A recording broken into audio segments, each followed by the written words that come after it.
Pakiusap. Huwag mo itong gawin sa harap ng lahat ng tao. Nakikiusap ako sa iyo. Hindi mabilang na beses na nadurog si Celine sa ilalim ng katawan ng lalaki. Sa napakatagal na panahon, nakipagtalik siya sa lalaking ito sa banyo, sa opisina, sa pasilyo at sa parke. And every time, she begged Lester Samonte to fuck her.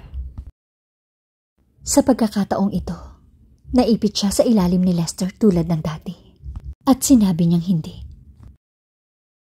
Ang lahat ng nakagawian ni Lester ay naging mabagsik sa mga sandaling ito, na para bang ang babaeng nasa ilalim niya ay para lamang isang manika upang matugunan ang kanyang physical na pangangailangan. Hindi ba't sinadya mong i-unbutton ang sarili mong damit sa harapan ko? Hindi ba't sinasadya mong iladlad ang sarili mo sa akin sa tuwing dinadalhan mo ko ng kape? Hindi ba't pagkarating mo kanina sa opisina ko, hinubad mo ang palda mo at umupo ka sa kandungan ko para magsaya? How dare you to refuse me this time? Nagpapanggap ka ba ngayon na virgin dahil nakaupo dito ngayon ang naka-wheelchair mong ama? Pagkasabi noon, kinaladkad ni Lester si Celine papunta sa desk. Nang sandaling iyon, siya ay hubad at ang kanyang mga kamay ay nakatali. Isang hindi katandaang lalaki ang nakaupo sa isang wheelchair sa tapat ng mesa. Nakayuko ang ulo nito at nanginginig. Nakadilat ang mga mata nito habang nakatingin sa kanila. Ang bibig ng hindi katandaang lalaki ay nakangiwi at naglalaway. At ang tanging maririnig na lumalabas sa kanyang bibig ay isang nakakasakal na tunog. Sinubukan ni Celine na iwasan si Lester, ngunit agad siya nitong inipit sa desk at tiniis ang pananakit sa kanya ng lalaki. Gusto niyang mamatay ng sandaling iyon. Pinagmasdan sila ng kanyang ama. Tumingin si Lester sa lalaking naka-wheelchair. Mr. Ashton, tingnan mo ang kaibig-ibig mong anak. Alam mo bang pinagsawaan ko siya ng matagal na panahon? Sa tuwing kailangan siya ng aking katawan, darating siya at maghuhubad para pasayahin ako. Walang nagawa ang tatay ni Celine, kundi magpakawala ng mahinang ungol. Namamaos ang boses ni Celine. Kahapon lamang ay tinatawag siya ng lalaking ito na baby. Bakit bigla itong nagbago ngayon? Hindi niya kinaya ang lahat. Lester, hindi mo ito magagawa sa akin. At bakit naman hindi? Magaspang na hinaplos ni Lester ang puwet ni Celine. Saka sinampal ng malakas para pahirapan. Mr. Ashton, napakawalang muwang ng nanay ko. Kaya niloko mo siya noon.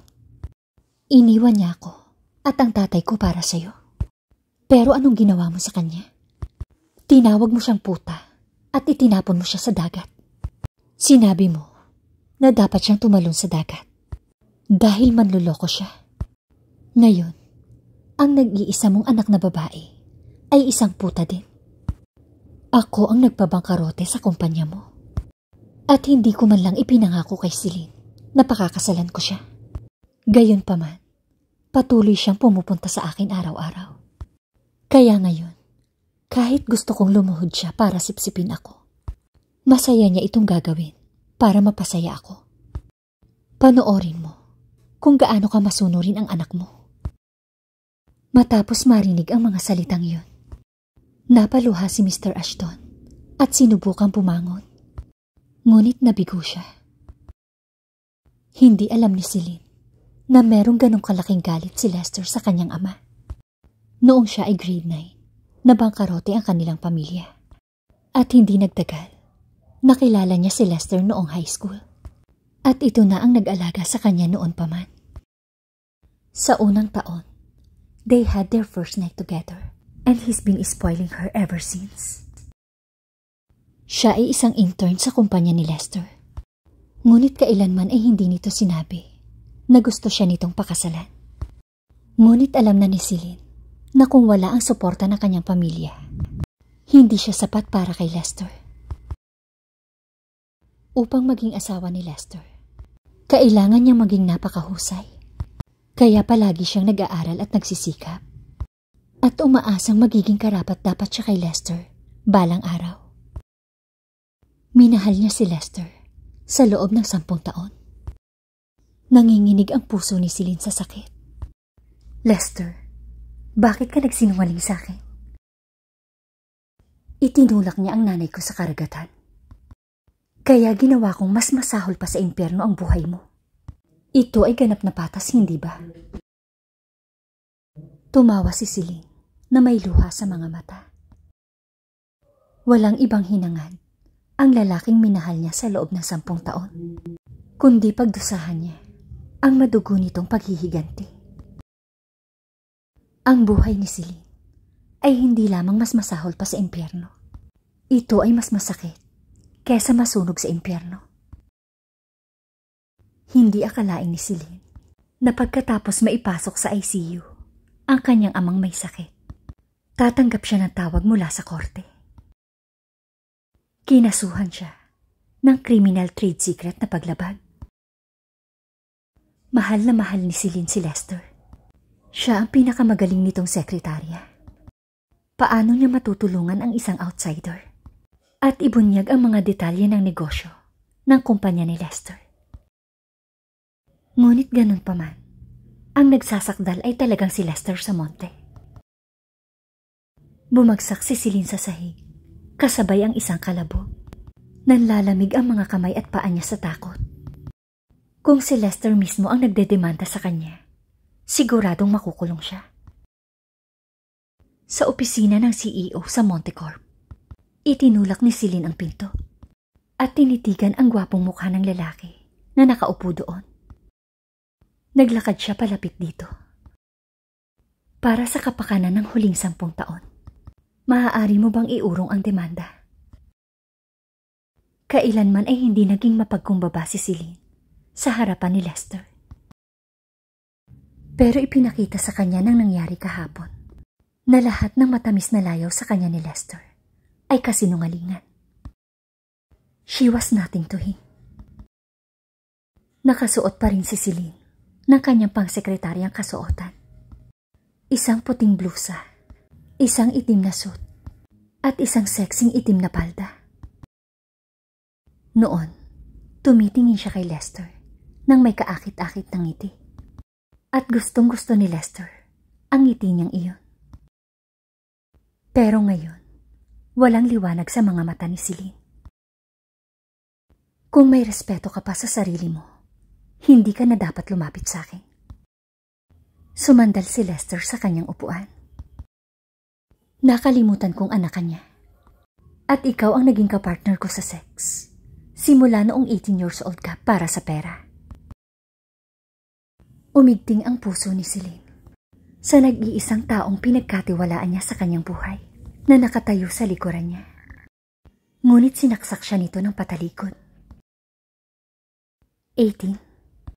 Naalala pa ni Lester ang pagsiping niya dito noong 18th birthday niya. Sex partner. Palagi niyang iniisip na siya ang kasintahan ni Lester at hindi niya napagtanto na itinuturing lang siya nitong sex partner. Humahapdi ang mga mata ni Celine, ngunit ni isang luha ay hindi pumatak sa harapan ni Lester. Napangiti siya dahil gustong-gusto ni Lester ang mga ngiti niya. Sinabi sa kanya ni Lester noon na siya ang pinakamagandang babae sa mundo kapag ngumingiti siya. Lumapit siya kay Lester at ipinatong ang kanyang kamay sa ibabaw ng mesa. 10 taon, Lester. Mayroon kang mararamdaman sa pusa o aso, hindi ba? Ngunit hindi ako aso o pusa. Huminga ng malalim si Celine. Saka naglakad palapit kay Lester at lumuhod siya sa pagitan ng mga hita nito. Ibinaba niya ang zipper nito gamit ang kanyang mga daliri. Gagawin ko ang lahat ng gusto mong gawin ko kung babawiin mo ang demanda. Hindi mo ba naisip na kaya din itong gawin ng ibang babae para sa akin? Hinawakan niya ang baba ni Celine. Ngunit hindi sila magiging kasing husay ko. Nagtaas ng kilay si Celine. Hinaplos niya ang tiyan ni Lester. After all, I've been your lover since I was 18. Ang kailangan mo lang ay tingnan mo ko at malalaman ko kung gusto mo akong nasa itaas o sa ibaba. Isinubsob ni Celine ang kanyang ulo sa pagitan ng hita ni Lester. Ang kulit mo, Celine. Nakita na tayo ng tatay mo kahapon. At kaya mo pa itong gawin ngayon. Hindi akalain ni Celine na magsasalita ang lalaking ito ng ganito. Napakalupit nito. At wala itong pakialam sa 10 taon nilang pagsasama. Si Lester ay isang mahusay na artista. Sa loob ng 10 taon, ni minsan ay hindi niya sinigawan si Celine. Ngunit ang masasamang salita ay nasabi niya nitong nakaraang 2 araw. 10 taon niya itong tiniis para sa kanyang pamilya. At sa huli ay nagtagumpay siya. Inangat ni Celine ang kanyang ulo. Ang kanyang mga mata ay puno ng pagnanasa. Sabi ko, kaya kong gawin ang lahat ng gusto mo sa akin. Basta handa kang i-drop ang kaso. Ngunit si Celine ay inakusahan ng di umano'y panunuhol sa nagsasakdal. Sa korte, kung saan puspusan ang demanda, mariin niyang itinanggi na ibunyag ang halaga ng alok ni Joseph sa monte. Noon pa man, ay alam niyang si Joseph ang kalaban ni Lester. Ilang taon nang nag-aaway ang magkapatid. Paano niya maibibigay ang sekreto ng kumpanya kay Joseph? Gayong mahal na mahal niya si Lester. Ngunit ang lalaking minahal niya sa loob ng 10 taon ay isinumiti ang lahat ng makakaya upang siya ay sirain. Ang buong project ay pinangangasiwaan ni Celine na may email sa mga bidder mula sa mga nakikipagkompetensyang kumpanya. Mariing sabi ni Lester. Nang marinig ito, tumawa ng mapait si Celine. Lester, sinet up mo ba ako? Pinadalhan mo ako ng mga email na galing pala sa mga bidder ng ibang kumpanya. Inangat ni Celine ang kanyang ulo at huminga ng malalim. Ano pa ba ang mas nakakasakit sa puso? Bukod sa ipakulong ka ng taong mahal mo. Ginawa ni Lester ang lahat para maglagay ng bitag, para hindi na siya makalusot. Pero alam ni Celine na hindi siya basta-basta masisira dahil kailangan pa niyang bayaran ang malaking bayarin sa pagpapagamot sa kanyang ama. Dapat niyang patunayan ang kanyang pagiging inosente at magtrabaho para kumita ng pera. Hindi siya kasangkot sa mga ginawa ng kanyang ama. At hindi niya alam kung ano ang nangyayari. Ang tanging alam niya lang ay mahal na mahal siya ng kanyang ama. At kailangan niyang gawin ang dapat gawin ng isang anak. Tungkulin niyang suportahan ang kanyang ama. Kinalma ni Celine ang kanyang sarili. Kung tungkol sa kapangyarihan, hinding-hindi niya matatalo si Lester. Ngunit bilang sekretarya ni Lester, sa nagdaang mga taon, natutunan na niya ang maraming bagay. Tumingin si Celine kay Lester. Bakit ganito na lang ang galit mo sa akin? Ano bang nagawa ko sa iyo, Lester? Minahal kita ng buong puso sa nakalipas na 10 taon. Hindi pa ba sapat yun? Hindi pa ba sapat na mahal kita? Kaya nga gusto kong ibigay sa iyo ang buong buhay ko. Nakatitig si Celine sa mga mata ni Lester. Sinubukan niyang makita ang konting emosyon sa mga mata nito. Ngunit sa kasamaang palad ay walang anumang bakas. Celine, mag-apela ka man o hindi, siguradong makukulong ka. Pero kung mag-aapela ka, may oras pa. Ang susunod na linggo ay akin na. At welcome ka pa rin pumunta sa engagement party namin ni Lily. Anong ibig mong sabihin? Kayo ni Lily? Nanginginig ang boses ni Celine. Lumingon si Lester sa kanya. Gusto mo bang tingnan ang imbitasyon? Napaatras ng ilang hakbang si Celine at umupo sa kanyang upuan. Alam mong pinsan ko si Lily. Bakit mo nagawa ito? Kailangan ko pa bang sabihin sa'yo kung sino ang dapat kong pakasalan? Walang puwang si Celine sa kanyang puso. Hindi niya kailanman ginusto na pakasalan ito. Sa nakalipas na mga taon, nasanay na si Celine na makita ang lahat ng kapangitan sa mundo ng negosyo. Ngunit lagi siyang naniniwala na ang lahat ng ipinapakita sa kanya ni Lester ay totoo. Ngayon, ang panaginip niya ay tapos na at napakasakit nito. Sa sobrang sakit, ay halos hindi na siya makahinga. Tumunog ang telepono ni Celine at ang tawag na yun ay sa ospital. Miss Ashton, biglang tumigil ang tibok ng puso ng pasyente. Nagsagawa kami ng first aid, ngunit walang vital sign. Nang dinala ang pasyente sa ospital, alam mo ang kalagayan niya. Ginawa namin ang aming makakaya, ngunit hindi nakasurvive ang pasyente. Pagkababa ni Celine ng telepono, nilagpasan niya si Lester at lumabas ng pinto. Makalipas ang ilang araw, nagsimulang muli ang paglilitis. Kalmado si Celine. Tahimik siyang nakatayo sa mesa ng nasasakdal at nakikinig sa judge. Defendant, sabi ng judge. Bumalik si Celine sa kanyang katinuan. Hindi siya tumingin sa judge, kundi kay Lester. Ngumiti siya ng matamis. Gaya ng pagngiti niya dito noong una silang magkita. Mr. Samonte, ang aking ama at ang iyong ina ay patay na. Ang aking ama ay sapat na nagdusa bago siya namatay. At ngayon, ako ay makukulong dahil sa mga kasalanan ng aking ama.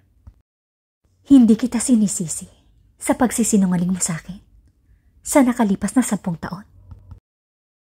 Simula ngayon, tapos na tayo.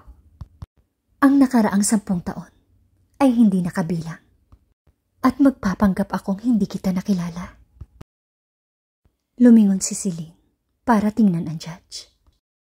Tumulo ang luha sa kanyang mga mata at sinabing, ako ay umaamin sa kasalanan. Ang lahat ng sakit ay tiniis niya. Si Celine ay malandi sa kama, ngunit maparaan at may kakayahan sa trabaho. At hinding-hindi niya aaminin ang pagkatalo.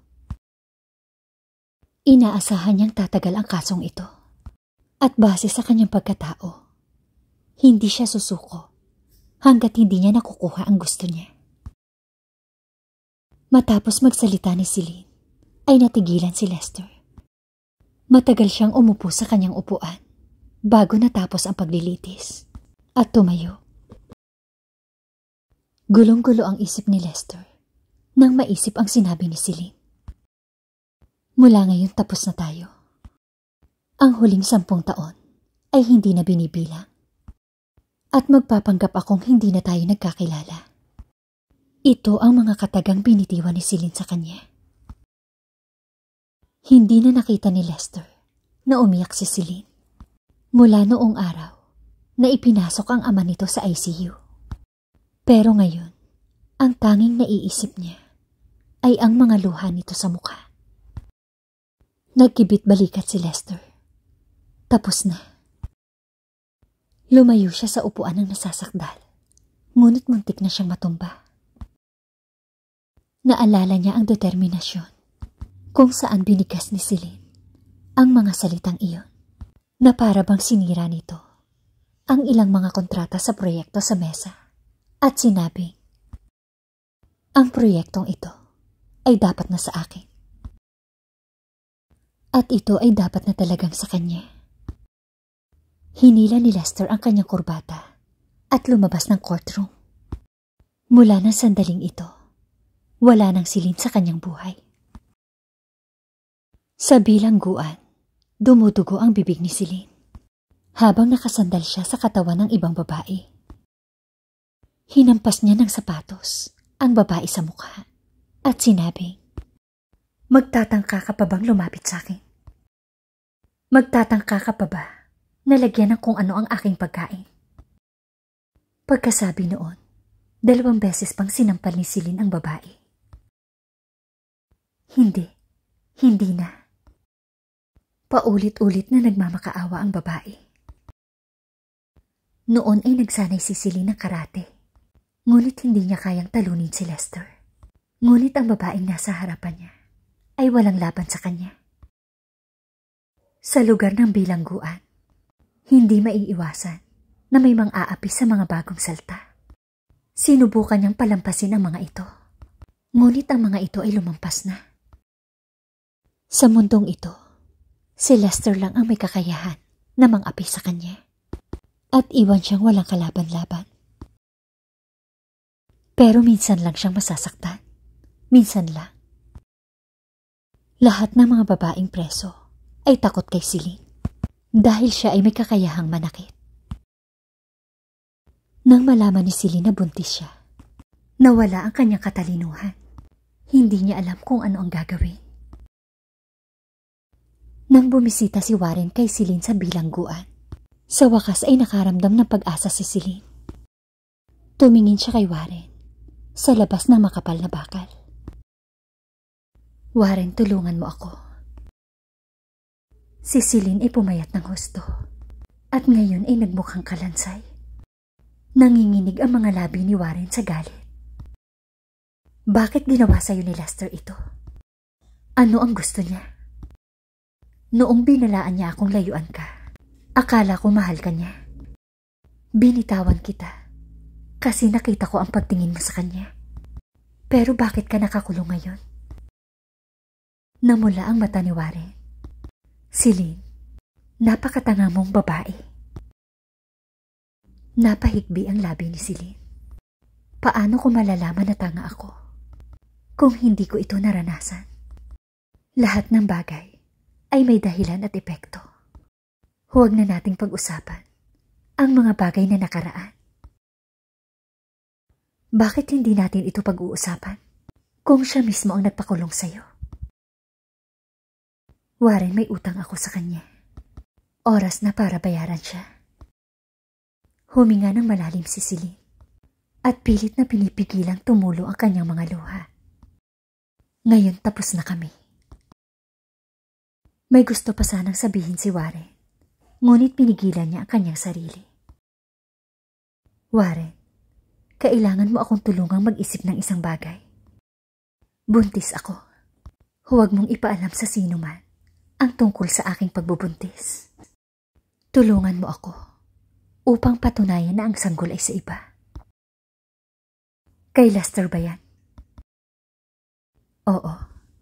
Halos pabulong na sabi ni Celine. Bakit hindi mo na lang ipalaglag? Hindi ko kaya.